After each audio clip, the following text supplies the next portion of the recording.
kunci manusia itu selamat kalau mengamalkan ini. Kehidupan di dunianya sejahtera, kehidupan di dunianya damai, kehidupan di dunianya tidak akan celaka, dia akan selamat. Apa aja itu? Kalau manusia memiliki rasa takut kepada Allah dalam keadaan bagaimanapun, dia merasa diawasi oleh Allah Subhanahu wa taala, pasti tidak akan melakukan hal-hal yang hukumnya dosa, hal-hal maksiat, hal-hal yang haram.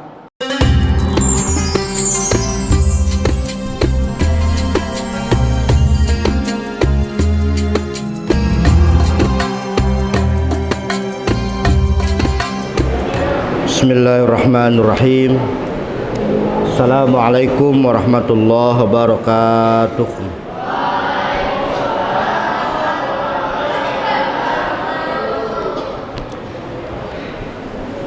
Alhamdulillahi rabbil alamin,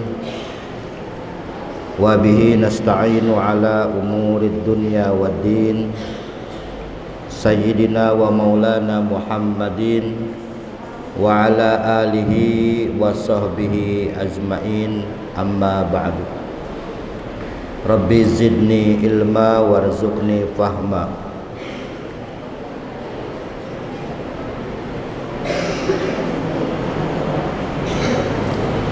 Rabbana la ilma lana illa ma'allamtana innaka antal alamul ghuyub, innaka antal alimul hakim. Puluh jamaatan. Bismillahirrahmanirrahim. Raditu billahi rabba wa bil islami dina wa bi Muhammadin nabiyyan wa rasula. Rabbi zidni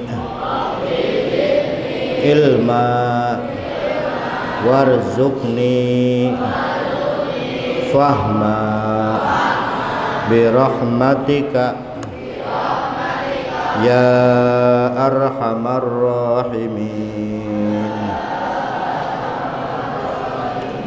Kita baca salawat dulu.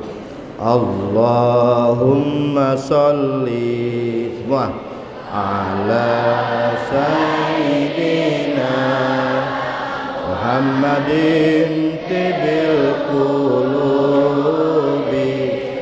wa dawaiha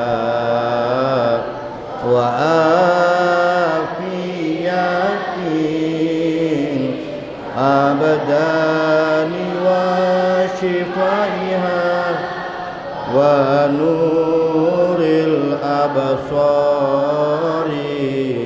wa diyaiha wa ala alihi wa sahbihi wa salim. Allahumma sholli semua ala sayyidina Muhammadin tibil qulubi wa dawaiha wa afiyatil abadani wa shifaiha wa nuril absari wa diyaiha wa ala alihi wa sahbihi wa salim.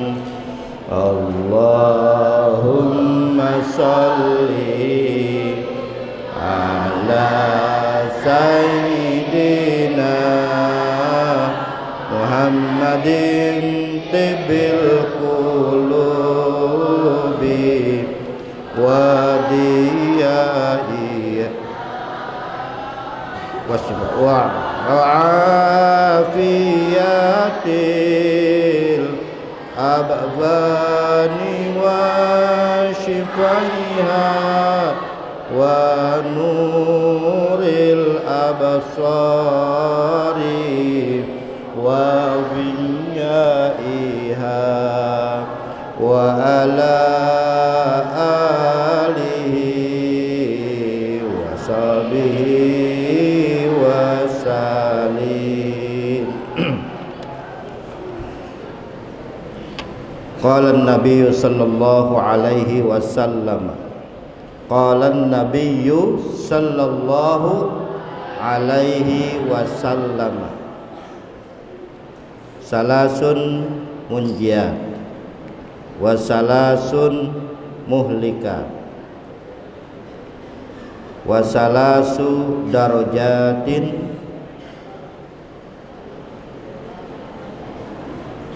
wa salasu darajat wa salasu kaffaratin. Rasulullah sallallahu alaihi wasallam, Rasulullah sallallahu alaihi wasallam beliau bersabda, yang diriwayatkan oleh Abi Hurairah radhiyallahu an, ada perkara kunci selamat hidup di dunia. Ada 3 perkara kunci selamat di dunia.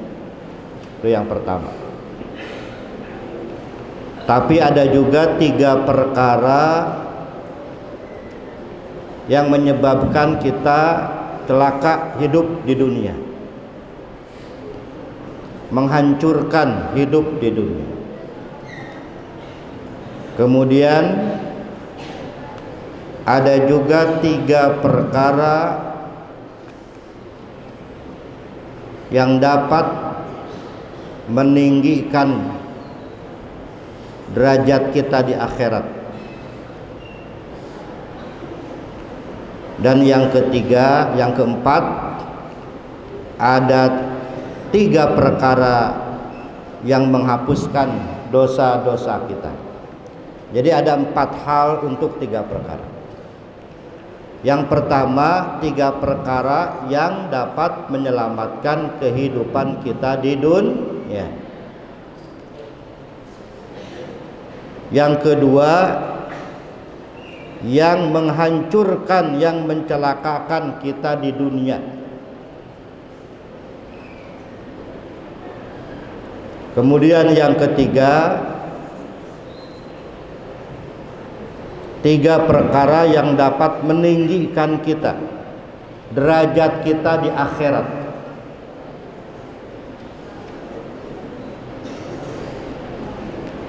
Dan yang keempat adalah 3 perkara yang dapat menghapus dosa-dosa kita.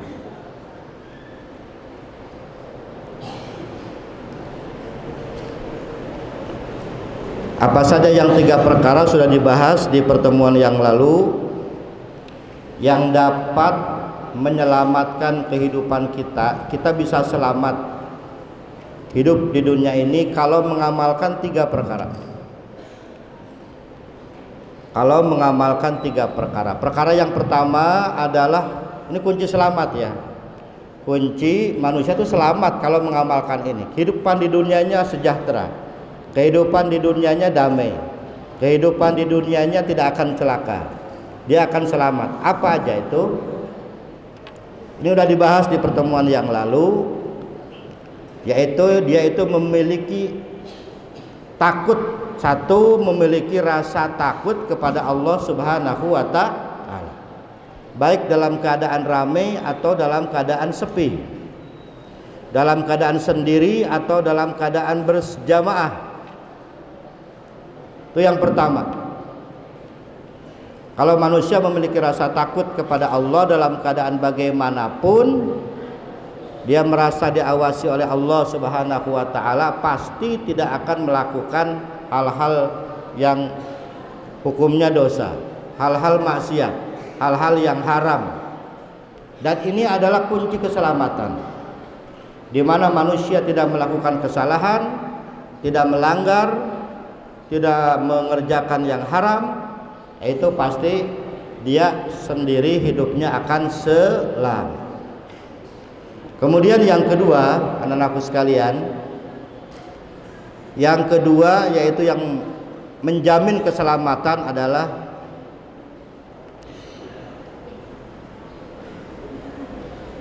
ini masalah ekonomi, yaitu al-qasdu fil faqri wal ghina, jiwa hemat. Jiwa hemat, orang yang punya jiwa hemat itu jauh dari bangkrut. Jiwa hemat baik dalam keadaan fakir maupun dalam keadaan sejahtera, dalam keadaan lagi kaya. Memiliki jiwa hemat, tidak poya-poya, tidak menghambur-hamburkan harta benda, baik dikala berada apalagi dikala fakir. Orang cenderung kalau dalam keadaan kaya, dalam keadaan ekonomi yang stabil, cenderung berpoya-poya itu mungkin. Sekarang yang jadi pertanyaan, coba perhatikan ke sini. Orang lagi nggak punya uang, orang yang lagi kesulitan ekonomi, ada nggak yang poya-poya itu? Ada tidak? Ada tidak? Tapi di sini kata Rasul, nasihatnya begini. Jadi hemat ketika dalam keadaan sempit maupun lapang. Berarti ada orang yang ketika sempit pun dia masih berpoya-poya. Ada orang, ada sekelompok manusia yang ketika dalam keadaan fakir pun masih tidak tahu diri. Masih tidak tahu diri. Karena jiwanya bukan jiwa hemat, karena jiwanya bukan jiwa bersyukur, karena jiwanya jiwa poya-poya, dalam keadaan bagaimanapun dia berpoya-poya. Sebuah contoh, dia fakir, nggak punya uang, dia nggak bisa menahan diri, hidup tidak seadanya, hidup tidak qanaah, malah pinjam ke sana ke sini untuk main. Pinjam ke sana ke sini untuk makan yang enak. Kira-kira orang yang kayak gitu hidupnya akan tambah nikmat atau tambah sengsara? Itu kayak gitu. Tambah apa? Tambah sengsara. Paham tum? Ya, antum. Coba kalian di sini sekarang. Kalian di sini ada kalanya tanggal muda dikirim uang sama orang tuanya.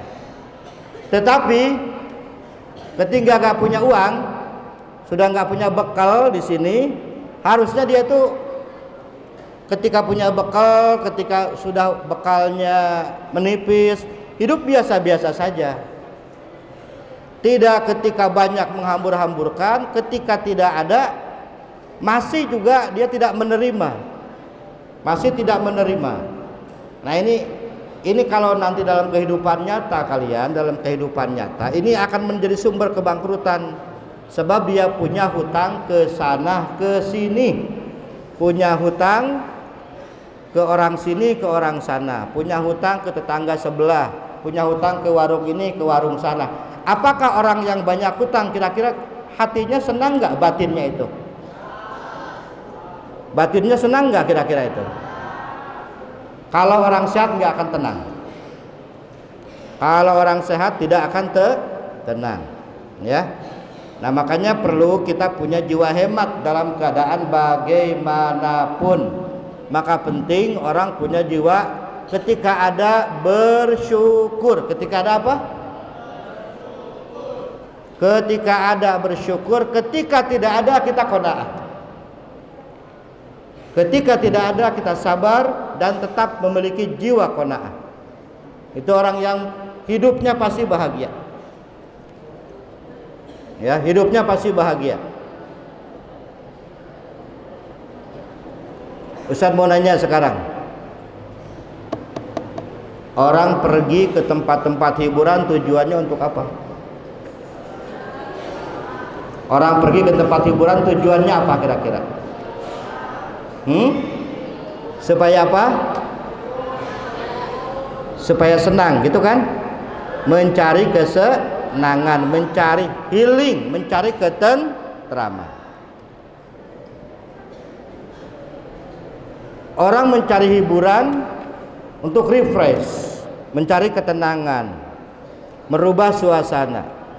Tapi saya Ustaz juga mau nanya sekarang, ada enggak orang yang hidupnya merasa nyaman, merasa tenang, enggak usah kayak begitu? Ada tidak kira-kira? Banyak. Banyak. Mereka memiliki jiwa qanaah, memiliki jiwa apa, tanpa begitu pun ya, tanpa harus hura-hura pun, begini aja bagi orang tertentu itu sudah menjadi healing. Thalabul ilmi kayak gini, di suasana kayak begini ya, nanti kalau kalian sudah tua-tua akan kerasa. Begini aja udah menjadi ketenangan dalam hati, tanpa harus menghamburkan harta ke sana kemari. Tanpa harus menghamburkan harta ke sana kemari. Asal benar ibadahnya ya. Dengerin. Orang itu yang penting benar ibadahnya kepada Allah, tidak punya masalah dengan orang lain, tidak pernah buat masalah sama orang lain, benar ibadahnya kepada Allah, tidak punya masalah kepada orang lain, selalu baik, hidup bermanfaat, nyaman, bahagia, tanpa harus berlimbangan harta. Harga mobil mahal tidak? Harga rumah mewah mahal tidak? Harga apa lagi? Mobil. Harga emas mahal tidak? Kalau emasnya 50 gram mahal. Tapi ada yang lebih mahal dari itu. Itu semuanya murah. Ada yang lebih mahal dari itu. Yang lebih mahal adalah iman, takwa, dan memiliki rasa bahagia itu. Mobilna mewah, gedongna gagah, pakaianna bagus, hatena ruwet. Betul tidak? Gak punya iman, gak punya takwa, gak punya syukur, gak punya qanaah, tetap ruwet. Tetap ruwet. Kalau hanya mobil, pakaian, handphone, penampilan, itu semuanya ibarat kalau buah itu kulitnya. Kalau buah apanya itu? Kulitnya. Hatinya bagaimana? Gitu. Hatinya. Maka kalau kalian lihat film-film, drama-drama menampilkan kehidupan orang yang kaya, tetap aja ruwet. Itu karena tidak punya iman, takwa, syukur, qanaah yang kayak gitu. Bersyukurlah kita, alhamdulillah ya anak-anakku sekalian, kita diberikan oleh Allah Subhanahu wa taala ya, dengan iman, takwa, dengan rasa syukur, rasa qanaah, kita diberikan kedamaian, ketentraman hidup. Alhamdulillah ya. Nah kemudian anakku sekalian, yang ketiga, kalau kita amalkan yang ketiga, selamat hidup kita apa? Memiliki rasa adil, tetap bersikap adil, baik dalam keadaan senang atau dalam keadaan marah. Kita bisa bersikap adil kepada siapapun, bisa bersikap santuy, adil bagaimanapun ya, walaupun kita dalam keadaan ridho atau dalam keadaan marah, tetap bisa berbuat adil. Itu orang bagus, sikapnya bagus, sikapnya stabil, sikapnya stabil. Kalau kalian jadi guru harus punya begitu. Kalau kalian jadi pengajar, sikapnya harus begitu.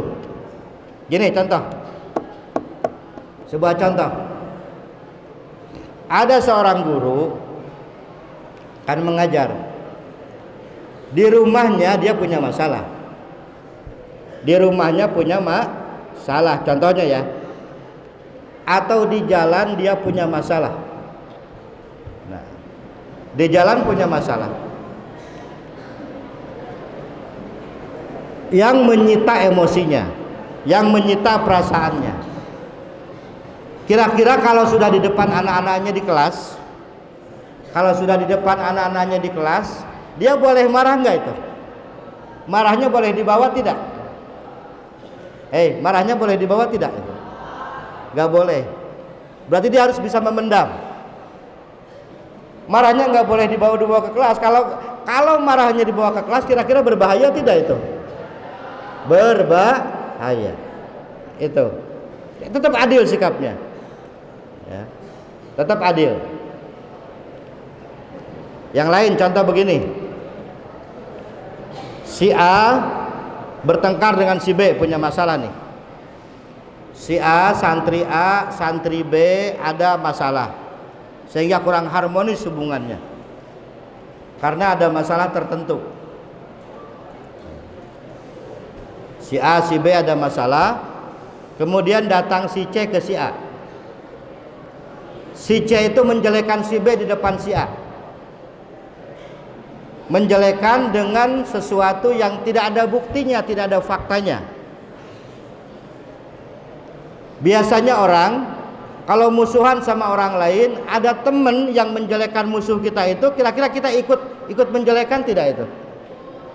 Ikut menjelekkan tidak? Ikut pasti ya. Orang adil, walaupun dia punya masalah dengan ini, ada yang menjelekkan ke musuhnya itu, yang dianggap musuh, ya, dia tetap bersikap tidak ikut menjelekkan karena tidak tahu betul apa enggak itu. Dia tetap bersikap adil.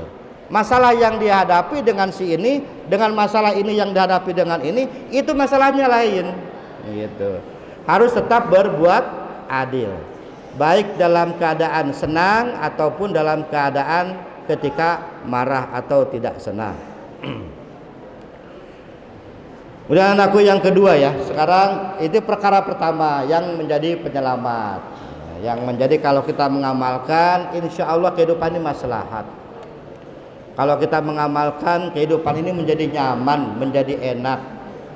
Satu, selalu takwa. Yang kedua, selalu hemat. Yang ketiga, punya sikap adil dalam keadaan bagaimanapun. Ya, insya Allah hidup ini nyaman. Ya. Hidup ini nyaman, hidup ini enak. Nah, yang kedua, ada 3 perkara yang merusak. Ya, ngobrolnya sini ya. Ada 3 perkara yang merusak. Baik untuk anak-anakku, baik untuk para orang tua, kalian yang sedang mencari ilmu ini juga. Ya. Ada 3 perkara yang merusak, membuat kita tidak maju, jalan di tempat malah menurun. Apa aja? Yang pertama yaitu kalian punya sifat syukhun syadidun, yaitu punya sifat bakhil yang sangat luar biasa. Punya sifat bakhil yang sangat luar biasa, pedit, bakhil, ya.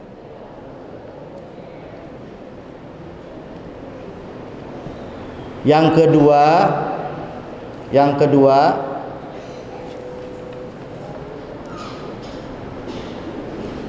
hawan muttaba.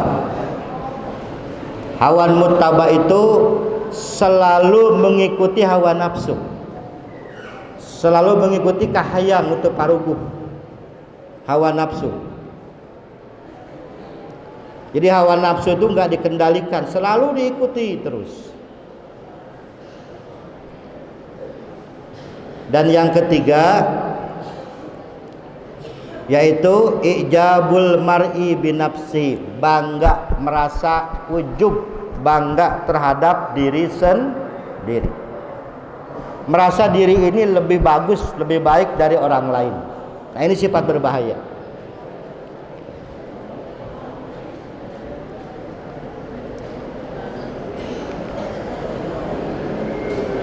Oke, yang pertama apa yang merusak kehidupan kita ini? Satu, yaitu bakhil yang sangat kuat. Kemudian yang kedua, hawa nafsu yang selalu diikuti. Yang ketiga yaitu merasa diri lebih baik terus dari orang lain.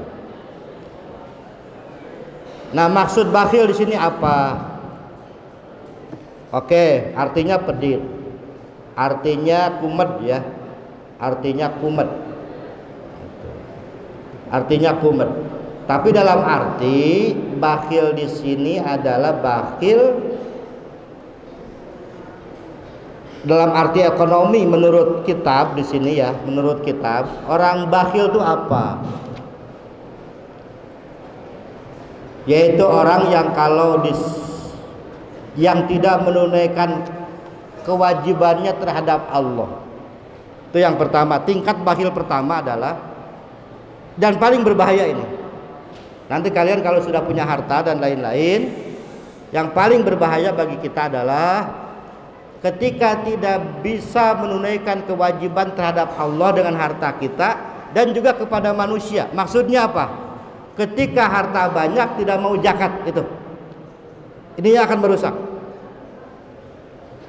Ketika harta banyak tidak mau mengeluarkan zakat, itu yang pokoknya itu. Karena zakat adalah ibadah maliyah yang paling utama. Karena zakat adalah ibadah maliyah yang menjadi tiangnya ibadah harta adalah zakat. Zakat wajib. Baik zakat mal maupun zakat fitrah.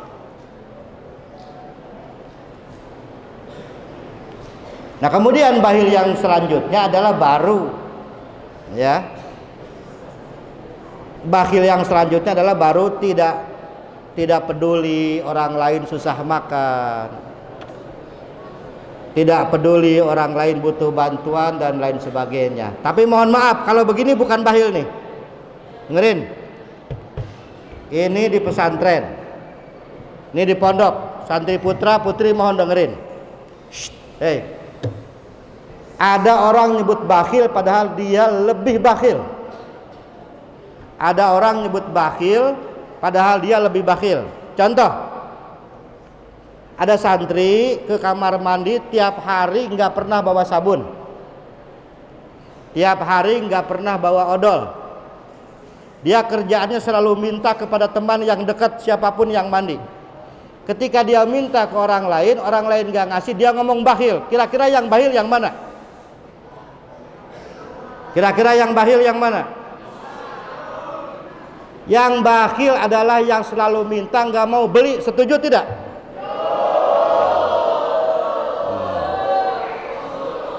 Yang bakhil adalah selalu minta, dia uangnya nggak mau dibelikan keperluannya, malah dia enak-enak makan, nggak mau beli sabun, nggak mau beli odol, nggak mau beli alat-alat, malah selalu minjem, malah ngambil punya orang lain. Itu yang bakhil. Setuju tidak? Kelakuan kelas berapa itu kira-kira ini? Masa? Ini awas, harus diperhatikan ini. Saya juga mengalami hidup di pesantren lama ya. Ada tipe-tipe santri yang kayak begitu. Banyak. Gak mau beli sendal. Dia punya sendal baru disimpan di lemari. Tapi sehari-hari dia pakai sendal orang lain. Pas perpulangan atau izin keluarin sendal barunya. Kira-kira yang bakhil yang mana kalau nggak ngasih itu? Ya. Tipe kayak gitu bakhil tidak? Bakhil tidak? Itu yang bakhil yang kayak gitu. Ya. Awas jangan punya sifat seperti itu kalau hidup kita ingin berkah. Kalau kita ingin hidup barokah, ya, itu justru malah merusak. Baik, anak-anakku yang ke selanjutnya aja ya. 3 perkara selanjutnya adalah yang meninggikan derajat antum di akhirat. Nah, wasalasu darajat, yang meninggikan derajat orang di akhirat. Dia punya manazil di akhirat itu. Di surga punya manazil, punya kedudukan. Wa ammad darajat Yang pertama, ifsa'us salam, selalu menebarkan salam, selalu menebarkan salam. Itu yang pertama ya. Selalu menebarkan salam dalam arti ucapan dan dalam arti perbuatan. Salam itu artinya keselamatan. Jadi orang yang hidupnya selalu mengucapkan salam, tetapi juga tindakannya sama. Tindakannya tidak merugikan orang lain.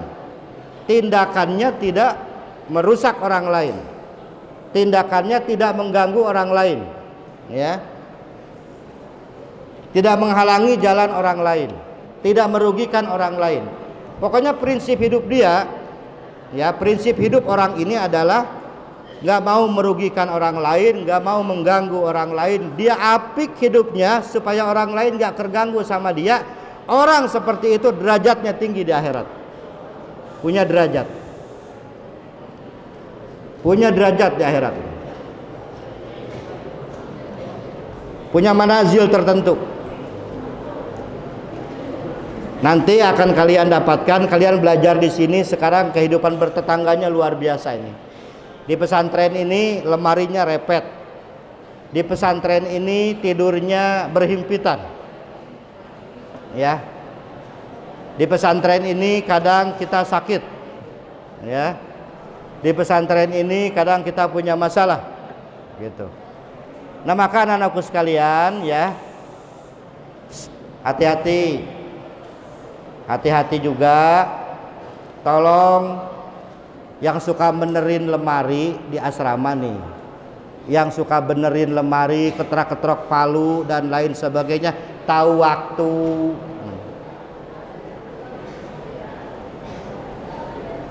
Kalau mau benerin lemari ya hari libur, hari Jumat, sebelum Jumat. Orang lain mau tidur siang ngebenerin lemari, gutrak-gatruk di kamar. Orang lain udah jam 10 tidur kan ya kalian ya.